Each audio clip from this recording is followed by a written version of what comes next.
이름 판매입니다. 지하철 영명을 팝니다. 라는 주제인데요. 서울교통공사가 서울 지하철 1호선에서 8호선 내에 무려 50개 역에 역명 변기 유상 판매 사업을 본격적으로 실시를 한다라고 하네요. 이게 참 재밌더라고요. 역명, 변기, 영명. 우리가 예를 들어서 을지로 3가역, 변기 같이 씁니다. 가로 열고 신한카드역 이렇게 하는 것을 하기 위해서 자 기존에 사용했던 것도 다시 이제 끝난 거 그리고 새로운 역에 대해서 팝니다. 관심 있는 분들 입찰에 응하세요라는 거죠. 그런데 공개 입찰 방식인데 이게 일단은 뭐 같이 선정을 하겠죠. 하고 하는데 아무나 할 수 있는 건 아닙니다. 예를 들면은 을지로 3가역인데 신한카드역이라고 하면 당연히 그 부분에 신한카드가 있다고 생각을 하겠죠. 그쵸. 뜬금없이 거기다가 무슨 놀이공원 한 50km 떨어진 곳 이렇게 해놓으면 안 되잖아요. 네, 그쵸. 왜냐하면 지하철역은 공공성을 띠고 있는 것이죠. 그래서 해당 기업이나 기관이 대상역에서 1km 이내에 위치해야 되고 낙찰받은 기업 기관이 3년 동안 역명을 부기명예로 포함할 수 있는데 이 선정 기준에 맞아야 되고요. 심의위원회 심의를 거쳐야 됩니다. 그래서 1차에서 3차 개찰 결과에 따라 선정하는데 이 심의위원회는 왜 여냐면 제가 좀 찾아봤어요. 이게 뭐 대부업체라든가 유흥업체라든가 이런 곳인지를 또 검토를 해봐야 된다는 겁니다. 제가 말씀드렸듯이 역은 공공성을 또 갖고 있는 것이기 때문에 그런 절차를 거친다고 하는데 그럼 도대체 역명을 왜 파나요? 왜 역명 변기 사업을 하나요? 이유 간단합니다. 이 서울교통공사가 지금 재정난에 대해서 굉장히 고민하고 있으니까 일부분 좀 이 재정난을 타개하는 방식이 되지 않을까라는 지금 고민 차원에서 이렇게 나왔다는 분석입니다. 근데 이제 한국철도공사도 역명 부기 사업을 한다고 하는데요. 최근 근데 모집을 마감했는데 의외네요. 신규 신청자가 없었다라고 합니다. 왜 이렇게 인기가 없는 걸까요?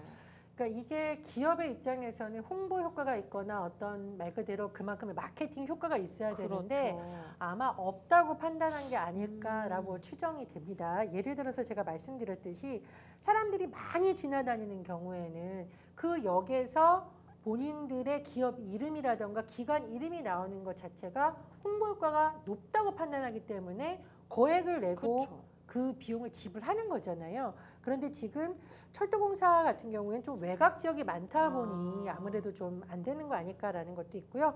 하지만 일각에서는 좀 코레일 철도공사에서 더 홍보를 했어야 되는 거 아니냐라는 지적도 나온다는 겁니다. 왜냐하면 서울교통공사의 경우에는 신용산역에 아모레퍼시픽을 유치를 했다라고 해요. 근데 코레일은 신용사역 바로 옆에 있는데 이 규모가 더 큰 용사역에 기업을 유치 못하는 거는 우리 왜 용산역 많이 가는데도 좀 그런 지적도 나오고 있다고 하고요. 제가 이 금액이 재밌어서 한번 좀 읽어드리면 제가 신한카드역 을지로 3가 말씀드렸잖아요. 이건 이제 공개된 내용인데 3년간 총 8억 7,400만 원의 사용료를 내고 있다고 하고 2위는 역삼역 센터필드역인데 7억 500만 원을 내고 있다고 합니다. 저도 앞서서 이제 신규 신청자가 없다라는 말씀을 전해드렸을 때 이게 비싸서 그런가라는 생각을 하기는 했는데 을지로 3가역으로 신한카드역이라는 이름을 쓰는 대가로 3년간 한 8억 원, 8억 7,400만 원의 사용료라고 하니까 사실은 뭐 금액이 많긴 많은 것 같다는 생각이 좀 들고요. 그러고 보니까 요즘 지하철을 이제 타고 가다 보면 낯선 이름의 지하철역이 좀 간혹 눈에 띄어서 좀 어색한 느낌도 사실은 들더라고요. 역명 변기 사업 정확히 이제 무엇인지 앞서서 좀 설명을 해주셨는데 좀 덧붙여 주시죠. 예, 일단 주역명이 있고 괄호 안에 기업체나 기관의 이름을 넣게 할 수 있는 방법이고요. 2016년 처음 시작이 됐습니다. 말씀드렸듯이 기관이나 기업으로서는 굉장히 좋은 홍보 효과를 누릴 수가 있고 또 그 지역을 가려는 이용객들에게는 또 일종의 정보 서비스가 될 수 있습니다. 그리고 말씀드렸듯이 공공부문에서의 어떤 일부분 재정난을 해결해 줄 수 있는 부대사업 그런 쪽으로 또 효과가 좀 있다 없다는 좀 논란이 있습니다만 어쨌든 사업을 추진하는 쪽에선 그런 효과를 일단 기대를 하고 이런 사업을 하고 있는 것으로 보입니다. 글쎄요, 뭐 공사와 기업 서로 윈윈이 될 수도 있겠다라는 생각이 들기도 하는데요. 이렇게 지하철 역명 변기, 대표적으로 어떤 장점들이 있을까요? 예, 말씀드렸듯이 우리나라의 경우 이제 노인 무임승차제 하고 있잖아요. 그렇다 보니 교통공사 입장에서는 좋은 취지로 이런 걸 하고 있지만 적자가 좀 심하다라는 우려가 제기되고 있었고 일부분 좀 재정난을 보완할 수 있는 그런 네. 방식이었고 말씀드렸듯이 기업과 기관으로서는 홍보 효과 특히 사실 이제 공공에 붙는 것은 굉장히 공신력이 높아야 되잖아요. 그런 효과를 또 생각을 하는 것이고 뭐 교통객들 입장에서는 아 여기 가까운데 뭐가 있구나 또 내가 그렇죠. 우리가 어디 알 수 찾아가려고 있죠. 하는데 우리가 약속 정할 때 어느 건물 앞에서 만나라는 거 많이 하잖아요. 그러니까 지하철역에 이런 이름을 같이 병기해주면 또 일부분 정보를 제공해주는 효과도 있다. 이런 분석도 나옵니다. 그러면 현재 영명 병기를 사용 중인 이 몇몇 지하철역들을 좀 알려주신다면 어디가 있을까요? 저는 이 역을 잊을 수가 없습니다. 교대역, 법원, 그렇죠. 검찰청 역입니다. 네. 아마 변호사님도 이쪽 많이 가시죠? 그렇죠. 변호사 예. 사무실이 많죠. 저도 이제 법조 취재하는 기자일 때 교대역 많이 갔었고요. 그리고 몽촌토성역 가로 열고 평화의 문, 아, 판교역 하면 역시 판교 테크노밸리, 그리고 대구 도시철도 1호선인데요. 안신역 가로 열고 혁신도시 첨복단지. 그러니까 이건 어떻게 보면은 이 지역의 어떤 굉장히 상징적인 곳을 또 그러네요. 드러내는 그런 효과도 있는 것으로 보입니다. 그런데 얼마 전에 서울 지하철의 불합리한 역명을 일제히 좀 손을 봐야 된다 이런 주장이 나왔더라고요. 저는 어떤 불합리성이 있는지 좀 다니면서 잘 느끼지 못했는데 어떤 부분이 불합리하다라는 건가요? 제가 예전에 서울대 부근에서 하는 결혼식에 갈 일이 있는데 네. 2호선 서울대 입구역에 내려서 가까운 줄 알았다가 정말 고생을 한 적이 맞아. 있습니다. 그러니까 지금 나오는 좀 주장의 내용은 뭐냐?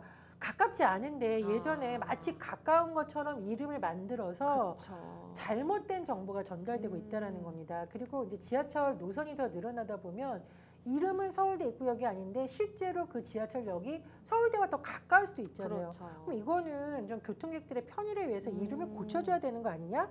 이런 주장이 나오고 있다는 거예요.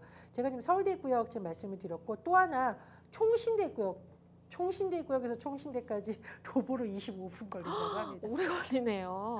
예. 아, 그래서 이거 7호선 남성역에 두는 게 더 맞지 않느냐. 남성역에서 총신대 정문까지 도보로 10분 정도 걸린다고 해요. 네. 물론 이제 과거에 지하철 노선이 이렇게 너무 많지 않을 많지 때는 않을 그래도 가장 가까운 곳을 그렇죠. 선정했겠지만 이게 지금 굉장히 교통객들에게 혼선을 일으키고 있고 잘못 내려서 낭패를 보는 일이 그렇죠. 있으니까 현실에 맞게 불합리한 역명은 고쳐야 된다. 이런 주장이 나온다고 합니다. 사실 그렇죠. 더 가까운 역이 없으면 모르겠는데 있는데 더 굳이 먼 역이 이렇게 영명병기를 하고 있으면 이용객들 입장에서는 좀 혼란스러울 것 같습니다. 이러한 영명부기가 해당 지역 주민의 반발로 무산이 된 적이 있다고 해요. 예, 동작구청에서 연간 4천만 원 정도 사용료 3년간 받는 조건으로 에듀윌 아시죠? 사교육 업체랑 그렇죠. 이런 방안을 추진했다고 해요. 근데 아. 주민들에게 의견을 물었더니 너무 반대가 많았다고 합니다. 보통 이제 찬성이 50% 정도 넘겨야 이것을 영명을 변경하려고 했는데 반대 의견이 더 많은 것으로 지금 전해지고 있어서 이 안은 하지 않는 것으로 할 가능성이 높다. 사실상 철회되었다. 이런 보도가 나온 바 있습니다. 그렇죠. 그 인근 지역에 사는 주민들 같은 경우에는 내가 사는 그 역이 어떤 이름으로 불리는지도 좀 굉장히 중요하겠다라는 생각도 들고요. 학원 이름으로는 내가 좀 불리고 싶지 않다라는 생각을 가지셨던 것 같아요. 사실 워낙 이 교통공사의 적자가 심하다 보니까 일종의 광고를 통해서 기업들은 홍보를 하고 교통공사는 적자를 조금이라도 좀 해소를 하고 굉장히 좋을 것만 같기는 한데 이 적자가 너무 만성적이다 보니까 이런 사업을 하는 게 큰 의미가 있겠느냐라는 또 이야기도 있어요. 저는 이런 생각을 했거든요. 만약 교대, 법원, 검찰청역 여기에 대해서는 주민들이 별로 반발하지 않을 것 같고 판교 테크노밸리 뭐 또는 무슨 연구원 이런 분들은 공공성이라는 측면에서 국민들이 굉장히 그래도 좋은 인식을 갖고 있을 것 같습니다. 그렇죠. 그리고 그런 곳에서 비용을 지불한다고 하더라도 이것이 상업적으로 공공성을 훼손한다는 논란이 없을 수 있는 것 같은데 아까 말씀드렸던 경우에는 왜 주민들이 반대했을까 생각해 보니 내가 사는 동네가 마치 무슨 사교육 업체에 큰 빚을 지고 있거나 그러게요. 혜택을 받는 것처럼 오해를 받는 거 아니야? 라는 생각 때문에 아마 반대 의견이 많지 않았을까 이렇게 추정을 해봅니다. 네. 즉 핵심은 공공성이겠죠. 물론 이제 적자를 모두 세금으로 메우기가 굉장히 어렵겠죠. 그리고 또 교통공사나 이런 곳에 얘기를 들어보면 이 적자 나는 일부분은 말씀드렸듯이 노인이라던가 맞습니다. 무료 승차라는 공공의 목적을 하는 건데 우리에게 계속 적자만 낸다라고 하면 어떡하냐. 우리도 나름대로 자구책을 마련한다는 그렇죠. 변명을 하고 있습니다. 그런데 전문가들이 좀 주목하는 부분은 뭐냐면요. 과연 이렇게 만성 적자의 문제가 이 영명을 병기하는 것으로서 해결할 수 있겠느냐.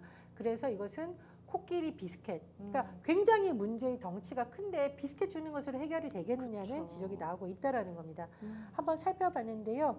지금 도로교통공사 서울교통공사 죄송합니다. 정정합니다. 네. 서울교통공사 지금 2020년 1조 1,137억 원 당기 순손실. 아, 지난해에는 9,644억 원 적자라고 해요. 그러니까 나름 고육지책으로 영명 병기 사업 추진하고 있긴 하지만 제가 말씀드렸듯이 이걸 대기업이라든가 기관에 영명 받고 파는 게 맞느냐? 지하철역이라는 것도 결국은 공공의 가치를 지닌 곳인데 맞느냐라는 반론이 지금 노조 내부에서도 나오고 있다라는 겁니다. 그렇다 보니까 전문가들이 좀 이게 운임요금 인상을 좀 해야 되지 않느냐라는 제안이 그러게요. 나오고 있는데 근데 이게 만만치 않은 겁니다. 지금 우리나라가 고물가 때문에 굉장히 고민이 맞습니다. 많거든요. 심지어 지금 유류세 부분도 정부에서 고민이 많죠. 고물가, 그다음에 고금리, 고환율, 지금 경제가 어렵다라고 해서 정부에서 각종 세제 정책 어떻게 할지 고민하는 거 보셨죠. 심지어 주택과 관련된 세제 정책까지 지금 고민하고 있는 시점에서 당장 가장 많은 사람들이 이용하는 대중교통 요금을 여기 적자 나니까 올리겠다라고 할 수 있냐는 쉽지 겁니다. 않은 문제죠. 이게 굉장히 어려운 과제인데요. 아마 이 부분에 대해서는 그래도 논의를 하지 않고 영명 병기 사업으로 하는 것은 근본적인 해결책은 아니다라는 지적은 앞으로도 계속 나올 것으로 보입니다.